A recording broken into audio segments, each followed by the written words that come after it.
নমস্কার বন্ধুরা, এমইউ কিচেনে সবাইকে স্বাগতম। আজকে আপনাদের বানিয়ে দেখাবো আলুর চপ। প্রথমে আলুটা সেদ্ধ করে নিয়েছি, এখানে পেঁয়াজ রসুন আদা কুচি কুচি করে কেটে নিয়েছি। প্রথমে কয়েকটা শুকনো লঙ্কা ভেজে তুলে রেখে দেবো আলুর চপটার জন্য, আর গোটা জিরে। ঠিক আছে বন্ধুরা, এই দেখুন ভালো মতো কিন্তু নাড়াচাড়া করে নিচ্ছি।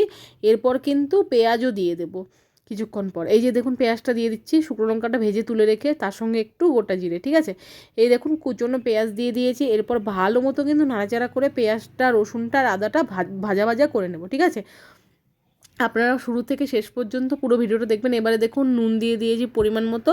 এরপর কিন্তু নাড়াচাড়া করে নিচ্ছি যতক্ষণ না পর্যন্ত পেঁয়াজ আর বাকি আদা রসুনটা ভাজা না হচ্ছে। এবারে দেখুন ভালো মতো পরিমাণ মতো হলুদ দিয়ে দিচ্ছি। বন্ধুরা, আমার আওয়াজটা একটু এরকম শোনা যাচ্ছে কারণ আমার একটু ঠান্ডা লেগেছে তার জন্য। ঠিক আছে, এই দেখুন এখানে দিয়ে দিচ্ছি সেদ্ধ করে রাখা আলুগুলো। এরপর ভালো মতো খুন্তি দিয়ে কিন্তু ম্যাশ করে নিচ্ছি আলুর চপটা বানানোর জন্য। প্রথমেই কিন্তু আলুর চপের পুরটাই বানাচ্ছি বন্ধুরা। ঠিক আছে, কে কে আলুর চপ খেতে ভালোবাসেন অবশ্যই কিন্তু কমেন্ট বক্সে বলবেন। এই দেখুন খুন্তি দিয়ে ম্যাশ করেছি। এবারে একটি গ্লাস নিয়ে নিয়েছি যাতে তাড়াতাড়ি আলুগুলো ম্যাশ করে নিতে পারি। গ্লাসের সাহায্যেও কিন্তু কিছু আলু ম্যাশ করে নিচ্ছি। ঠিক আছে, এই দেখুন আপনাদের দেখিয়ে দিচ্ছি। এই দেখুন পুরো আলুগুলো কিন্তু ম্যাশ হয়ে গেছে। এবারে খুন্তি দিয়ে ভালো মতো নাড়াচাড়া করে নিচ্ছি যাতে পুরটা ভালো হয়। এবারে দেখুন আলুর দমের মশলা দিয়ে দিচ্ছি। এই দেখুন এই মশলা দিয়ে করলে কিন্তু চপ দারুণ টেস্ট হয় আলুর চপ। ঠিক আছে, এই দেখুন ভালো মতো দিয়ে দিচ্ছি। এরপর কিন্তু ভালো মতো মশলাটা মিক্স করে নেব এই আলুর যে পুরটা বানাচ্ছি এর সাথে। ঠিক আছে বন্ধুরা, রাস্তার ধারে আপনারা যেরকম চপ খেতে ভালোবাসেন সেই রকম চপই কিন্তু আজকে আমি ঘরে তৈরি করছি। এবারে দেখুন এখানে শুকনো লঙ্কা জিরেটা রয়েছে। এই শুকনো লঙ্কাটা কিন্তু নুন নিয়ে নিলাম। এরপর হাত দিয়ে ভালো মতো কিন্তু একটু গুঁড়িয়ে নেব। ঠিক আছে, আর বন্ধুরা এই চপটা কিন্তু আমার কাকিমা আর মা মিলে বানিয়েছিল। আমাদের আলুর চপ বানানোর জন্য যদি আপনারা বলেন, আমাদের কিন্তু কাকিমা পারদর্শী চপ বানাতে। ঠিক আছে, এই দেখুন ভালো মতো কিন্তু লঙ্কাগুলো কিন্তু আমি ভেঙে নিচ্ছি এই নুন আর গোটা জিরের সাথে। ঠিক আছে, যখনই চপ বানানোর প্রসঙ্গ আসে আমাদের বাড়িতে তখনই কিন্তু কাকিমার নামটাই সবার প্রথমে উঠে আসে। এই দেখুন ভালো মতো কিন্তু লঙ্কাটা গুঁড়িয়ে নিয়েছি নুন আর গোটা জিরের সাথে। এই যে আপনাদেরকে ভালো মতো দেখিয়ে দিলাম। অবশ্যই কিন্তু এই রেসিপিটা একবার ট্রাই করবেন বন্ধুরা চপের, তারপর কিন্তু বলবেন যে দারুণ হয়েছে, আর কমেন্ট বক্সে জানাবেন কিন্তু আমার এই রেসিপিটা কেমন লাগলো। ঠিক আছে, এই যে দেখুন দিয়ে দিয়েছি এই লঙ্কার যে চিলি ফ্লেক্সটা। এই যে এরপর নাড়াচাড়া করে নিচ্ছি, ভালো মতো মিক্স করে নিচ্ছি, আপনাদের দেখিয়ে দিচ্ছি ভালো মতো। আর হ্যাঁ বন্ধুরা, আপনারা কে কোথা থেকে আমার ভিডিও দেখছেন অবশ্যই কিন্তু কমেন্ট বক্সে জানাতে ভুলবেন না। এবারে দেখুন কাসুরি মেথি দিয়ে দিচ্ছি। ঠিক আছে, ছড়িয়ে ভালো মতো হাতের মধ্যে একটু ঘষে। ঠিক আছে, এই যে দেখুন নাড়াচাড়া করে নিচ্ছি এটা দিয়েও ভালো মতো। বন্ধুরা, আমি কিন্তু রোজ লাইভে আসছি, অবশ্যই কিন্তু আমার লাইভে আপনারা জয়েন করবেন। সব কিছু দিয়ে নাড়াচাড়া করা হয়ে গেছে। এরপরে দেখুন একটা থালার মধ্যে নামিয়ে নিচ্ছি বন্ধুরা। এরপর মেলে নেব, একটু ঠান্ডা করে নেব। এই দেখুন খুন্তি দিয়ে কিন্তু আমি মেলে নিচ্ছি। ঠিক আছে, এই দেখুন কত সুন্দর হয়েছে না দেখতে। পুরটা খুব টেস্টি হয়েছিল বন্ধুরা চপের। ঠিক আছে, একটু টেস্ট করেছিলাম যখন হয়েছিল এই পুরটা। এবারে কিন্তু একটু ঠান্ডা হওয়ার পর থালার সাইডে করে নেব এই আলুর পুরটা। এরপরে কিন্তু গোল গোল করে নেব। এই দেখুন ছোট ছোট করে কিন্তু গোল গোল আকারে করে নেব। ঠিক আছে, এই যে দেখতেই পাচ্ছেন, এই যে কত সুন্দর হয়েছিল। ছোটো ছোটো করে একদম এক সাইজের করবেন বন্ধুরা, তাহলে চপটাও কিন্তু খুব ভালো হবে। আমাদের কাকিমা সত্যিই খুব ভালো চপ বানায় বন্ধুরা। অবশ্যই আমাদের এই কাকিমার রেসিপিটা ট্রাই করবেন।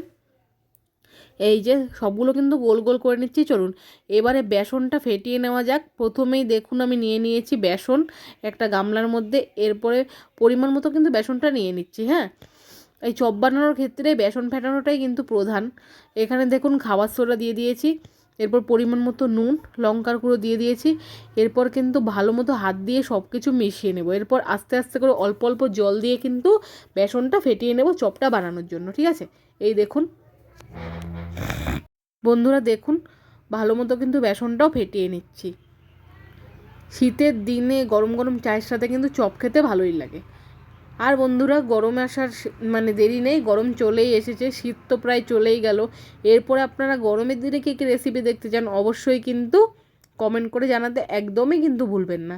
এই দেখুন ভালো মতো কিন্তু বেসনটা ফেটিয়ে নিচ্ছি।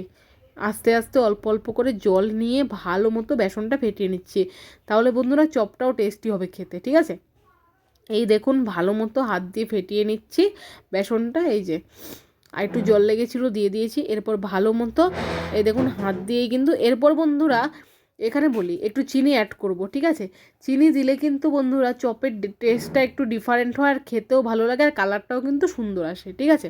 এখানে দেখুন চপের জন্য পুরের যে আলু দিয়ে যে গোল গোল করেছিলাম ওই করা কমপ্লিট হয়ে গেছে চপের পুরের।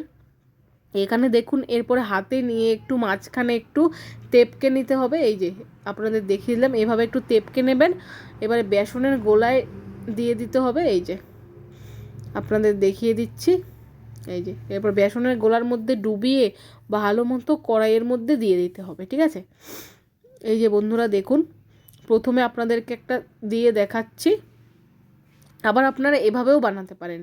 এই যে তেলের প্লাস্টিকের মাঝখানে নিয়ে একটু তেপকে তারপর, ঠিক আছে। এই যে এই দেখুন আগেরটা কিন্তু বন্ধুরা ভেজে নামিয়ে নিয়েছিলাম, এরপরে এক এক করে সবগুলো দিয়ে দিচ্ছি, ঠিক আছে।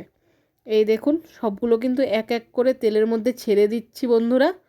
এই যে দেখুন কাকিমা একটার পর একটা দিয়ে যাচ্ছে আর আমি আপনাদের দেখাচ্ছি, ঠিক আছে। রেসিপিটা ভালো লাগলে অবশ্যই কিন্তু কমেন্ট বক্সে জানাতে ভুলবেন না, ঠিক আছে। এই দেখুন আর আপনারা যদি আরও একবার চপের রেসিপি চান একটু অন্যরকমভাবে অবশ্যই কমেন্ট করবেন, সেভাবেও চেষ্টা করবো। আর আপনাদের বাড়িতে কে কে চপ খেতে ভালোবাসেন অবশ্যই কিন্তু কমেন্ট করে বলবেন, ঠিক আছে। এই দেখুন দিয়ে দিয়েছি সবগুলো, আস্তে আস্তে করে ভাজা হয়ে যাবে লাল লাল করে, খুব সুন্দর করে কিন্তু বন্ধুরা ভেজে নামিয়ে নেব। আপনাদের কিন্তু আমি ভালো মতো দেখানোর চেষ্টা করছি কাছ থেকে। আর আপনাদের তো বলেই দিলাম আমার আওয়াজটা একটু এরকম শোনা যাচ্ছে কারণ আমার একটু ঠান্ডা লেগেছে তার জন্য, ঠিক আছে। এই যে আর আগের দিন বন্ধুরা ভিডিও পোস্ট হয়ে গেছে, নতুন ভিডিও অবশ্যই কিন্তু চ্যানেলে ভিজিট করে দেখে নেবেন। আগের দিন আমি ধনেপাতার পকোড়া পোস্ট করেছি ভিডিও, অবশ্যই চ্যানেলে ভিজিট করে একবার অন্তত দেখবেন, ঠিক আছে। এই দেখুন আমি চপগুলো ভেজে নামিয়ে নিয়েছি, কত সুন্দর হয়েছে না দেখতে লাল লাল চপ। বন্ধুরা আমার ভিডিও ভালো লাগলে অবশ্যই লাইক কমেন্ট শেয়ার সাবস্ক্রাইব করতে একদমই ভুলবেন না। আর সাবস্ক্রাইব করে অল নোটিফিকেশনে ক্লিক করে সাথে থাকবেন। আর সবাই ভালো থাকবেন, সুস্থ থাকবেন, সাবধানে থাকবেন। আবার একটি নতুন ভিডিওতে আপনাদের সাথে কথা হবে। ধন্যবাদ আমার ভিডিওটা এতক্ষণ দেখার জন্য।